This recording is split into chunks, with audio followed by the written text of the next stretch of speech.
Turning Point by Poul Anderson. Poul Anderson is remembered as one of the most imaginative and hugely prolific science fiction writers of the golden age of the genre, writing in the generation that immediately followed the likes of Heinlein and Asimov. He won over 30 major science fiction awards, including 7 Hugos and 3 Nebulas, and throughout the decades cranked out over 70 published novels and 100 published short stories. A firm believer that space exploration is an existential need tied inextricably with human freedom, his work often examines the social, moral, and political gray areas that pop up when explorers and pioneers advance out into some frontier. This story is a fine example of that. So without further ado, we bring you Turning Point by Poul Anderson.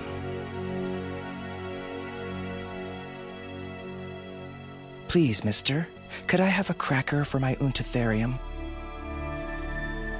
Not exactly the words you would expect at an instant when history changes course and the universe can never again be what it was. The die is cast. In this sign conquer. It is not fit that you should sit here any longer.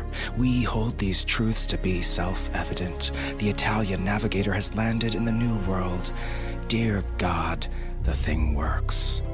No man with any imagination can recall those or others like them and not have a coldness run along his spine. But as for what little Mierna first said to us on that island 1,000 light years from home. The star is catalogued AGC 425683, a K2 dwarf in Cassiopeia. Our ship was making a standard preliminary survey of that region and had come upon mystery enough. How easily Earthsiders forget that every planet is a complete world. But nothing extraordinary in this fantastic cosmos. The traders had noted places that seemed worth further investigation, so had the Federals. The lists were not quite identical. After a year, vessel and men were equally jaded. We needed a set-down to spend a few weeks refitting and recuperating before the long swing homeward. There is an art to finding such a spot. You visit whatever nearby suns look suitable. If you come upon a planet whose gross physical characteristics are terrestroid, you check the biological details very, very carefully. But since the operation is largely automated, it goes pretty fast. And then you make contact with the autochthons, if any. Primitives are preferred. That's not because of military danger, as some think. The Federals insist that the natives have no objection to strangers camping on their land, while the traders don't see how anyone, civilized or not, that hasn't discovered atomic energy can be a menace. It's only that primitives are less apt to ask complicated questions and otherwise make a nuisance of themselves. Spacemen rejoice that worlds with machine civilizations are rare. Well, Joril looked ideal. The second planet of that sun, with more water than Earth, it offered a mild climate everywhere. The biochemistry was so like our own that we could eat native foods, and there didn't seem to be any germs that UX2 couldn't handle. Seas, forests, meadows made us feel right at home, yet the countless differences from Earth lent a fairyland glamour. The indigenous were savages. That is, they depended on hunting, fishing, and gathering for their food supply. So we assumed there were thousands of little cultures, and picked the one that appeared most advanced. Not that aerial observation indicated much difference. Those people lived in neat, exquisitely decorated villages along the western seaboard of the largest continent, with woods and hills behind them. Contact went smoothly. Our semanticians had a good deal of trouble with the language, but the villagers started picking up English right away. Their hospitality was lavish whenever we called on them, but they stayed out of our camp except for the conducted tours we gave and other such invitations. With one vast, happy sigh, we settled down. But from the first, there were certain disturbing symptoms. Granted, they had human-like throats and palates, but we hadn't expected the autochthons to speak flawless English within a couple of weeks. Every one of them. Obviously, they could have learned still faster if we'd taught them systematically. We followed the usual practice and christened the planet Joril after what we thought was the local word for Earth, and then found that Joril meant Earth capitalized and that the people had an excellent heliocentric astronomy. Though they were too polite to press themselves on us, they weren't merely accepting us as something inexplicable. Curiosity was a fire in them, and given half a chance, they did ask the most complicated questions. Once the initial rush of establishing ourselves was over and we had time to think, it became plain that we'd stumbled on something worth much further study. First, we needed to check on some other areas and make sure this Danikar culture wasn't a freak. After all, the Neolithic Mayas had been good astronomers. The Pharaoh-agricultural Greeks had developed a high and sophisticated philosophy. Looking over the maps we'd made from orbit, Captain Barlow chose a large island about 700 kilometers due west. A grav boat was outfitted, and 5 men went aboard. Pilot Jacques Lejeune, engineer me, Federal Militechnic Representative Commander Ernest Baldinger, Space Force of the Solar Peace Authority, Federal Civil Government Representative Walter Vaughn, Trader Agent Don Haraste. He and Vaughn were the principals, but the rest of us were skilled in multiple jobs of planet topography. You have to be on a foreign world months from your home or help. We made the aerial crossing soon after sunrise, so we'd have a full 18 hours of daylight. I remember how beautiful the ocean looked below us, like one great bowl of metal, silver where the sun struck, cobalt and green copper beyond. Then the island came over the world's edge, darkly forested, crimson splashed by stands of gigantic red blossoms. Lejeune picked out an open spot in the woods, about 2 kilometers from a village that stood on a wide bay, and landed us with a whoop and a holler. He's a fireball pilot. Well, Haraste rose to his sheer 2 meters and stretched till his joints cracked. He was burly to match that height, and his hook-nosed face carried the marks of old battles. Most traders are tough, pragmatic extroverts. They have to be, just as federal civils have to be the opposite. It makes for conflict sometimes. Let's hike. Not so fast, Vaughn said, a thin young man with an intense gaze. That tribe has never seen or heard of our kind. If they noticed us land, they may be in a panic. So we go jolly them out of it, Haraste shrugged. Our whole party? Are you serious? Commander Baldinger asked. He reflected a bit. Yes, I suppose you are, but I'm responsible now. Lejeune and Cathcart, stand by here. We others will proceed to the village. Just like that? Vaughn protested. You know a better way, Haraste answered. As a matter of fact, but nobody listened. The government operates on some elaborate theories, and Vaughn was still too new in survey to understand how often theory has to give way. We were impatient to go outside, and I regretted not being sent along to town. Of course, someone had to stay, ready to pull out our emissaries if serious trouble developed. We emerged into long grass and a breeze that smelled of nothing so much as cinnamon. Trees rustled overhead against a deep blue sky. The reddish sunlight spilled across purple wildflowers and bronze-colored insect wings. I drew a savoring breath before going around with Lejeune to make sure our landing gear was properly set. We were all lightly clad. Baldinger had a blast rifle and Haraste a radiocom big enough to contact Danikar, but both seemed ludicrously inappropriate. I envy the Jorilians, I remarked. In a way, Lejeune said, though perhaps their environment is too good. What stimulus have they to advance further? Why should they want to? They don't, consciously, but every intelligent race is descended from animals that once had a hard struggle to survive, so hard they were forced to evolve brains. There's an instinct for adventure, even in the gentlest herbivores, and sooner or later it must find expression. Holy jumpin' Jesus! Haraste's yell brought Lejeune and me bounding back to that side of the ship. For a moment my reason wobbled. Then I decided the sight wasn't really so strange. Here. A girl was emerging from the woods. She was about the equivalent of a terrestrial 5-year-old, I estimated. Less than 1 meter tall, the Gerillians average more short and slender than we. She had the big head of her species to make her look still more elfin. Long, blondish hair, round ears, delicate features that were quite humanoid, except for the high forehead and huge violet eyes. Her brown-skinned body was clad only in a white loincloth. One 4-fingered hand waved cheerily at us. The other carried a leash, and at the opposite end of that leash was a grasshopper the size of a hippopotamus. No, not a grasshopper, I saw as she danced towards us.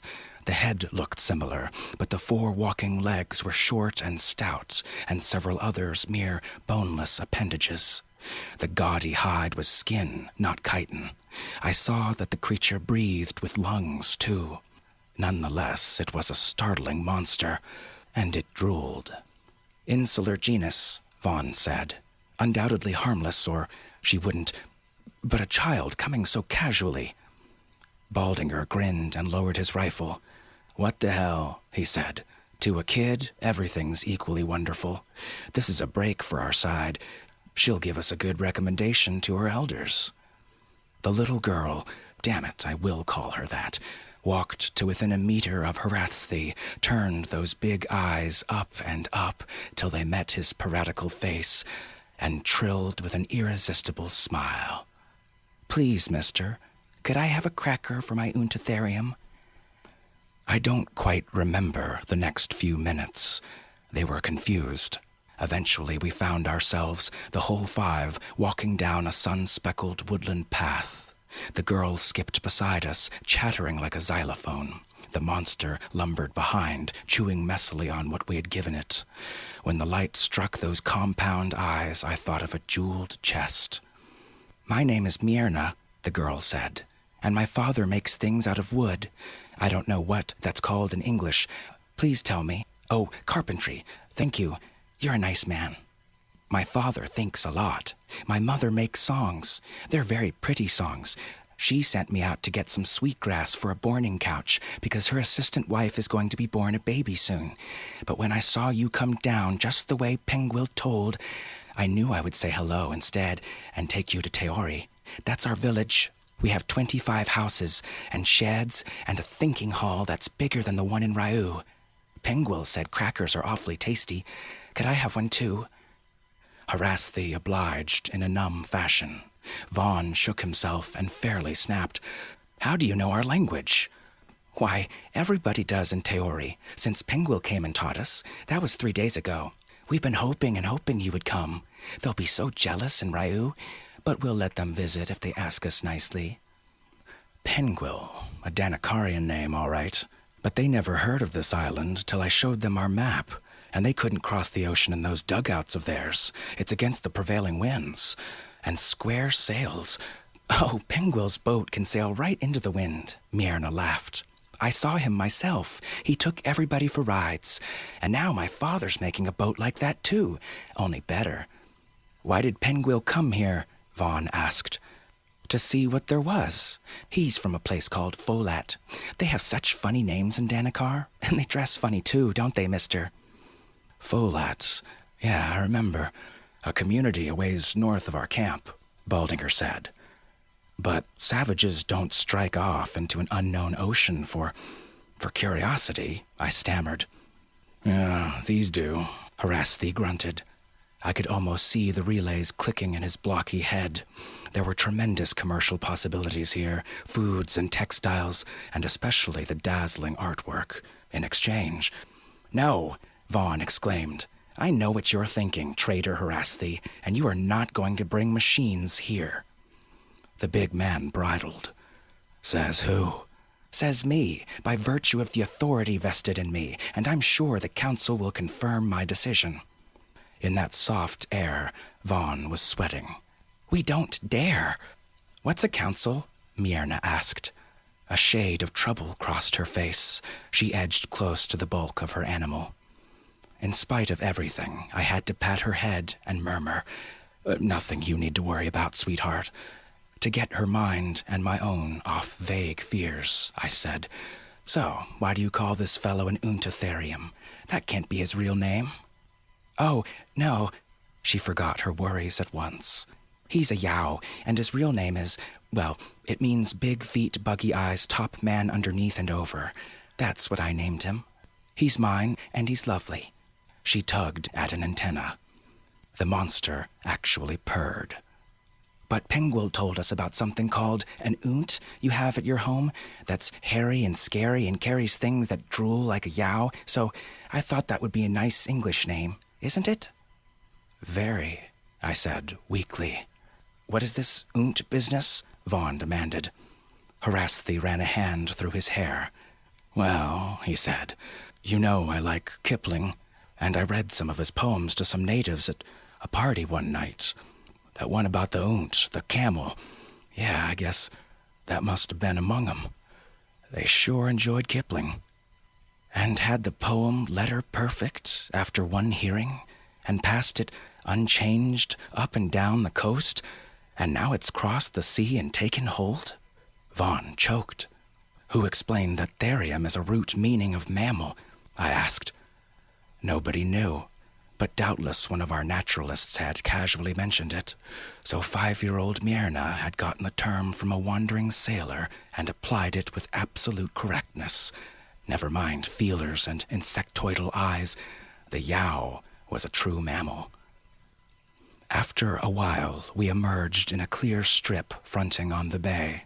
Against its glitter stood the village, peak-roofed houses of wood and thatch, a different style from Danikar's, but every bit as pleasant and well-kept. Outrigger canoes were drawn up on the beach where fishnets hung to dry. Anchored some way beyond was another boat. The curved, gaily painted hull, twin steering oars, matte sails, and leather tackle were like nothing on our poor, over-mechanized earth. But she was sloop-rigged, and evidently a deep keel made it impossible to run her ashore. Baldinger said in an uneven voice. Penguil went ahead and invented tacking. That's an efficient design. He could cross the water in a week or less. He invented navigation, too, Lejeune pointed out. The villagers who had not seen us descend now dropped their occupations, cooking, cleaning, weaving, potting, the numberless jobs of the primitive, to come on the run. All were dressed as simply as Myrna. Despite large heads, which were not grotesquely big, odd hands and ears, slightly different body proportions, the women were good to look on. Too good, after a year's celibacy. The beardless, long-haired men were likewise handsome, and both sexes were graceful as cats. They didn't shout or crowd. Only an exuberant horn sounded down on the beach. Myrna ran to a grizzled male, seized him by the hand, and tugged him forward. "This is my father," she crowed. "Isn't he wonderful? And he thinks a lot. The name he's using right now, that's Serato. I liked his last name better." One wearies of the same word, Serato laughed. "Welcome, Earth folk. You do us great... Lula... Pardon, I lack the term. You raise us high by this visit." His handshake, Penguil must have told him about that custom, was hard, and his eyes met ours respectfully, but unawed. The Danikarian communities turned what little government they needed over to specialists, chosen on the basis of some tests we hadn't yet comprehended. But these people didn't seem to draw even that much class distinction. We were introduced to everybody by occupation: hunter, fisher, musician, prophet. I think that's what Nanolo means, and so on. There was the same absence of taboo here as we'd noticed in Danikar, but an equally elaborate code of manners, which they realized we could not be expected to observe. Penguil, a strongly built youth in the tunic of his own culture, greeted us. It was no coincidence that he'd arrived at the same spot as we. Teori lay almost exactly west of his home area, and had the best anchorage on these shores. He was bursting with desire to show off his boat. I obliged him, swimming out and climbing aboard. "A fine job," I said with entire honesty. "I have a suggestion, though. For sailing along coasts, you don't need a fixed keel." I described a centerboard. "Then you can ground her." Yes, Serato thought of that after he'd seen my work. He has started one of such pattern already. He wants to do away with the steering oars also, and have a flat piece of wood turn at the back end. Is that right? Yes, I said, after a strangled moment. It seemed so to me. Penguil smiled. The push of water can be split into two parts, like the push of air. Your Mr. Ishihara told me about splitting and rejoining forces. That was what gave me the idea for a boat like this. We swam back and put our clothes on again. The village was a bustle, preparing a feast for us. Penguil joined them. I stayed behind, walking the beach, too restless to sit, staring out across the waters and breathing an ocean smell that was almost like Earth's. I thought strange thoughts. They were broken off by Myrna. She skipped towards me, dragging a small wagon. "Hello, Mr. Cathcart," she cried. "I have to gather seaweed for flavor. Do you want to help me?" "Sure," I said. She made a face. "I'm glad to be here. Father and Kawaya and a lot of others, they're asking Mr. Lejeune about mathematics.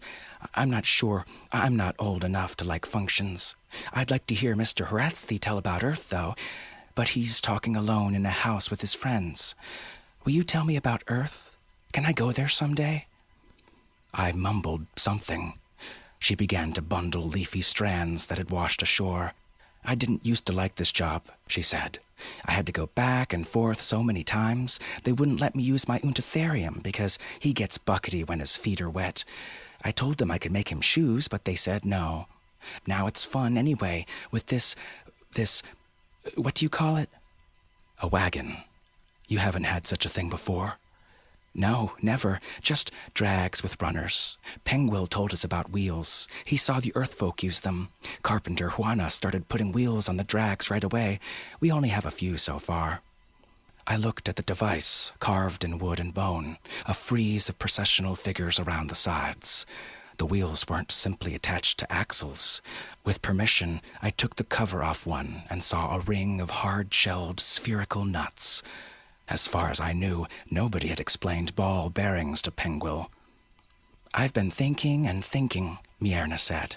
"If we made a great big wagon, then an Untatherium could pull it, couldn't he? Only we have to have a good way for tying the Untatherium on so he doesn't get hurt, and you can guide him. I've thought of a real nice way." She stooped and then drew lines in the sand. The harness ought to work. With a full load, we went back among the houses. I lost myself in admiration of the carved pillars and panels. Serato emerged from Lejeune's discussion of group theory. The natives had already developed that, so the talk was a mere comparison of approaches, to show me his obsidian-edged tools. He said the coast dwellers traded inland for the material and spoke of getting steel from us. Or might we be so incredibly kind to explain how metal was taken from the earth? The banquet, music, dances, pantomimes, conversation, all was as gorgeous as expected, or more so. I trust the happy pills we humans took kept us from making too grim an impression. But we disappointed our hosts by declining an offer to spend the night. They guided us back by torch glow, singing the whole distance on a 12-tone scale with some of the damnedest harmony I've ever come across. Myrna was at the tail of the parade. She stood a long time in the coppery light of the single great moon, waving to us. Baldinger set out glasses and a bottle of Irish. "Okay," he said. "These pills have worn off by now, but we need an equivalent." "Oh, yeah." Horatsky grabbed the bottle. "I wonder what their wine will be like when they invent that," Lejeune mused. "Be still," Vaughn said. "They aren't going to." He sat, shivering with tension, under the cold fluoroluminescence in that bleak little cabin. "What the devil do you mean?" Horatsky demanded at last. "If they can make wine half as well as they do everything else, it'll go for 10 credits a liter on Earth." "Don't you understand?" Vaughn cried. "We can't deal with them. We have to get off this planet and, oh God, why did we ever have to find the damn thing?" He groped for a glass. "Well," I sighed, "we always knew those of us who bothered to think about the question, that someday we were bound to meet a race like this. Man, what is man that thou art mindful of him? This is probably an older star than Sol, Baldinger nodded. Less massive, so it stays longer in the main sequence. There needn't be much difference in planetary age, I said. 1,000,000 years, 500,000 years, whatever the figure is, hell, that doesn't mean a thing in astronomy or geology. In the development of an intelligent race, though. But they're savages, Harathi protested. Most of the races we've found are, I reminded him. Man was too for most of his existence. Civilization is a freak. It doesn't come natural. Started on Earth, I'm told, because the Middle East dried out as the glaciers receded, and something had to be done for a living when the game got scarce. And scientific, machine civilization, that's an even more unusual accident. Why should the Gerillians have gone beyond an upper Paleolithic technology? They never needed to. Why did they have the brains they do if they're in the Stone Age? Harathi argued. Why did we, in our own Stone Age? I countered. It wasn't necessary for survival. Java man, Peking man, and all the low-browed rest, they'd been doing all right. But evidently evolution, intraspecies competition, sexual selection, whatever increases intelligence in the first place, continues to force it upward, if some new factor like machinery doesn't interfere. A bright Gerillian has more prestige, rises higher in life, gets more mates and children, and so it goes. But this is an easy environment, at least in the present geological epoch. The natives don't even seem to have wars, which would stimulate technology. Thus far, they've had little occasion to use those tremendous minds for anything but art, philosophy, and occasional social experimentation. What is their average IQ? Lejeune whispered. Meaningless, Vaughn said dully. Beyond 180 or so, the scale breaks down. How can you measure an intelligence so much greater than your own? There was a stillness in the night around us. Yes, Baldinger ruminated. I always realized that our betters must exist somewhere. Didn't expect we'd run into them in my own lifetime, though. Not in this microscopic sliver of the galaxy we've explored. And, well, I always imagined the Elders having machines, science, and space travel. They will, I said. If we go away, Lejeune began. Too late, I said. We've already given them this shiny new toy, science. They'll come looking for us in a couple 100 years, at most. Harathi's fist crashed on the table. Why leave? What the hell are you scared of? I doubt the population of this whole planet is 10 million. There are 15 billion humans in the solar system and the colonies. So a Gerillian can outthink me. So what? Plenty of guys can do that already, and it don't bother me as long as we can do business. Baldinger shook his head. His face might have been cast in iron. Matters aren't that simple. The question is, what race is going to dominate this arm of the galaxy? Is it so horrible if the Gerillians do? Lejeune asked softly. Perhaps not. They seem pretty decent, but... Baldinger straightened in his chair. I'm not going to be anybody's domestic animal. I want my planet to decide her own destiny. That was the unalterable fact. The hypothetical superbeings had always seemed comfortably far off. We hadn't encountered them or they us. Therefore, they couldn't live anywhere near us. Therefore, they probably would never interfere in the affairs of this remote galactic fringe where we dwell, but a planet only months distant from Earth, a species whose average member was a genius, and whose geniuses were not understandable by us, bursting from their world, swarming through space, vigorous, eager, jumping in a decade to accomplishments that would take us a century, if we ever succeeded. How could they help but destroy our painfully built civilization? We'd scrap it ourselves, as the primitives of our old days had scrapped their own rich cultures in the overwhelming face of Western society. Our sons would laugh at our shoddy triumphs, go forth to join the high Gerillian adventure, and come back spirit-broken by failure to build some feeble imitation of an alien way of life, and fester in hopelessness. And so would every other thinking species, unless the Gerillians were merciful enough to leave them alone, which the Gerillians probably would be. But who wants that kind of mercy? I looked upon horror. Only Vaughn had the courage to voice the thing. There are planets under technological blockade, you know. Cultures too dangerous to allow modern weapons, let alone spaceships. Joril can be interdicted. They'll invent the stuff for themselves, now they've gotten the idea, Baldinger said. Vaughn's mouth twitched downward. Not if the only 2 regions that have seen us are destroyed. Good God, Haraththi leapt to his feet. Sit down, Baldinger rapped. Haraththi spoke an obscenity. His face was ablaze. The rest of us sat in a chill sweat. You called me unscrupulous, the traitor snarled. Take that suggestion back to the hell it came from, Vaughn, or I'll kick out your brains. I thought of nuclear fire vomiting skyward and a wisp of gas that had been Mierna, and said, no. The alternative, Vaughn said, staring at the bulkhead across from him, is to do nothing until the sterilization of the entire planet has become necessary. Lejeune shook his head in anguish. Wrong. There can be too great a price for survival.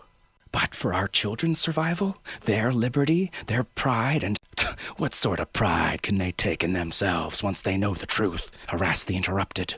He reached down, grabbed Vaughn's shirt front, and hauled the man up by sheer strength. His broken features glared 3 centimeters from the Federals.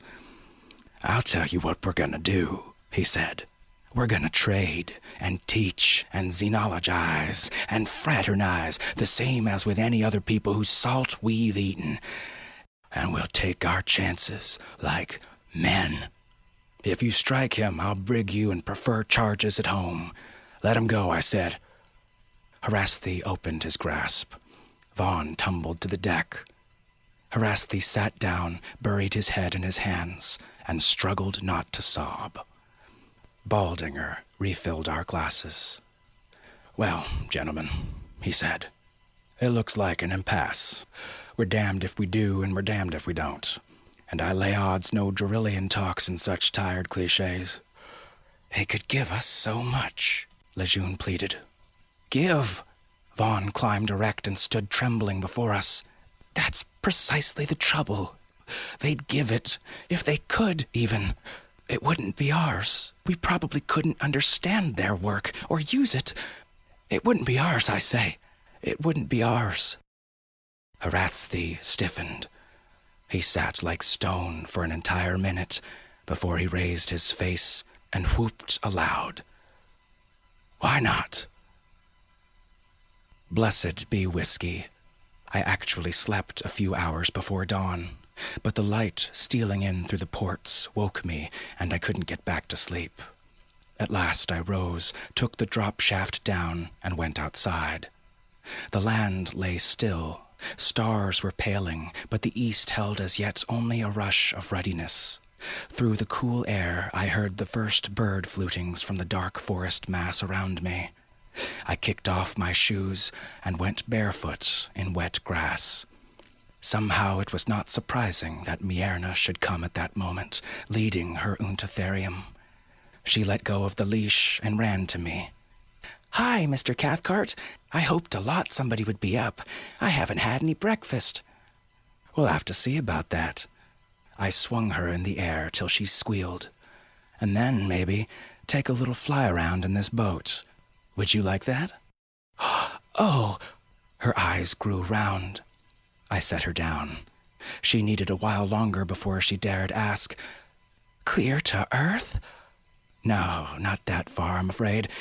Earth is quite a ways off. Maybe someday, please?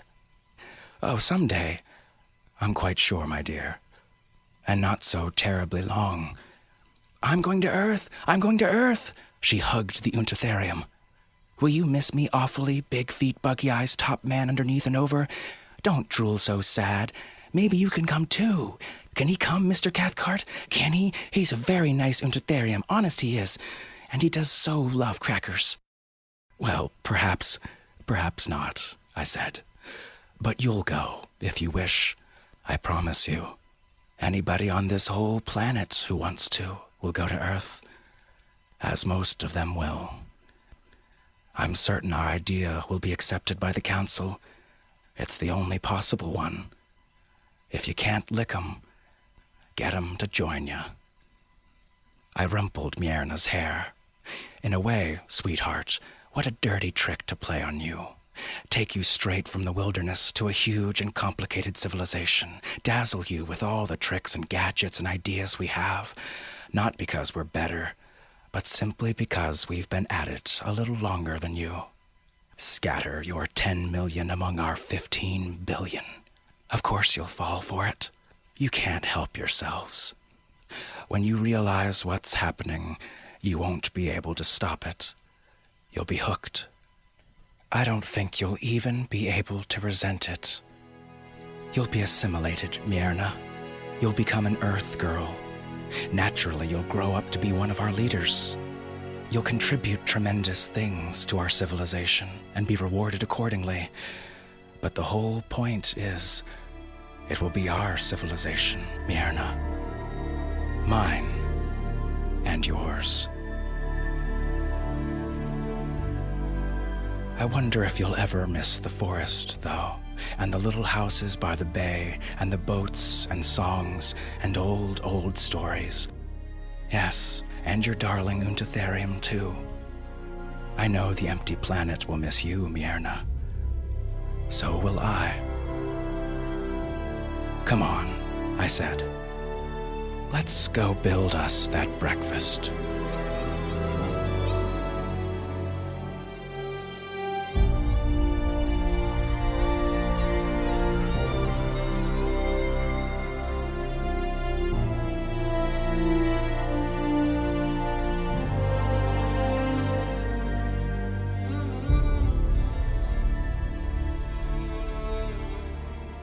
That morning they invented the wheel.